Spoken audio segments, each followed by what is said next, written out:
Hello everyone, কেমন আছো সবাই? আশা করছি যে যেখানে আছো ভালো আছো, সুস্থ আছো। আমরাও বেশ ভালো আছি।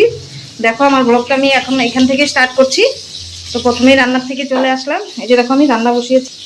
এখানে করবো মাছ, কাতল মাছ আছে। এখানে মাছ ভাজা বসিয়েছি, এখানে ভাত বসিয়েছি। অনেক লেট হয়ে গেল আজকে রান্নাঘরে আসতে, রবিবার। এমনি তো এই যে ঘুমের থেকে উঠতে উঠতে, কেননা সবারই ছুটি। ওই দিক দিয়ে ছুটি হলে কি হবে, এদিক দিয়ে নিজের সারাটা দিন চলে যায় এইভাবে রান্নাঘরেই। এর জন্য আজকের ব্লগটা আমি এই রান্নার থেকেই স্টার্ট করছি। তো দেখতে থাকো। এখানে মাছ করব, ওখানে মটনটা আছে, মটনটা করব।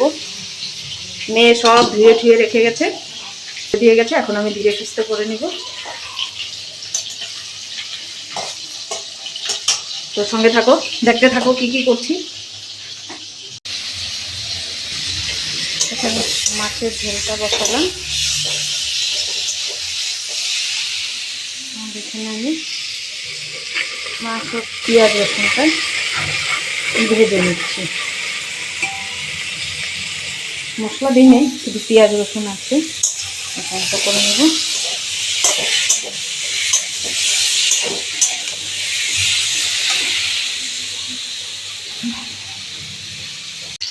দেখো, এখানে আমি মাংসর আলুটা ভাজছি।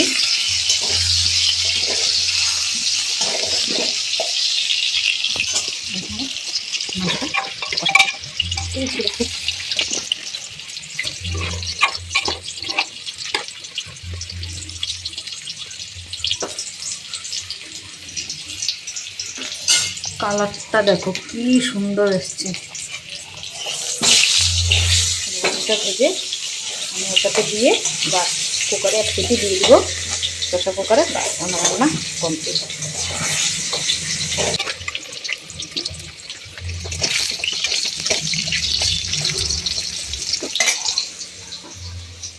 বাকি সব হয়ে গেছে, বাজারগুলো গুছাবো।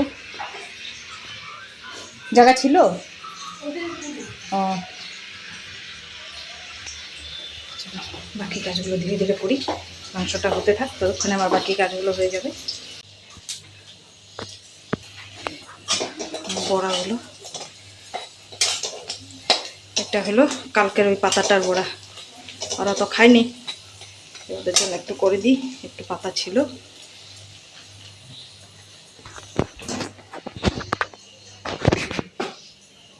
সো বন্ধুরা, এখানে আমাদের খাবার থালা রেডি।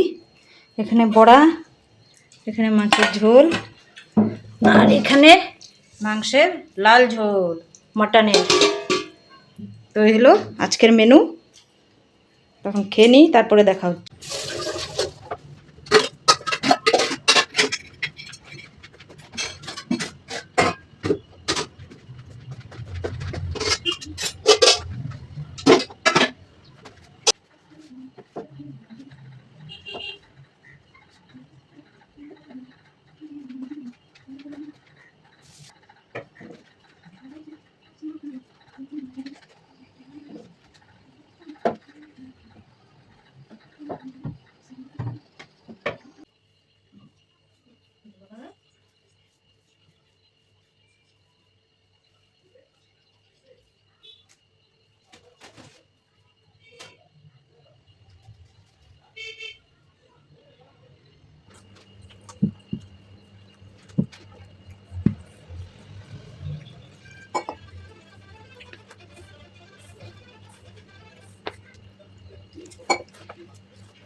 ও, এই যে রুটি বানাচ্ছি, খাওয়া দাওয়া হবে, রাত্রে খাবার। তো ভিডিওটা আর আজকে বেশি লম্বা করলাম না, এখানেই শেষ করলাম। ভালো লাগলে অবশ্যই একটা লাইক কমেন্ট শেয়ার করে দিও। টাটা।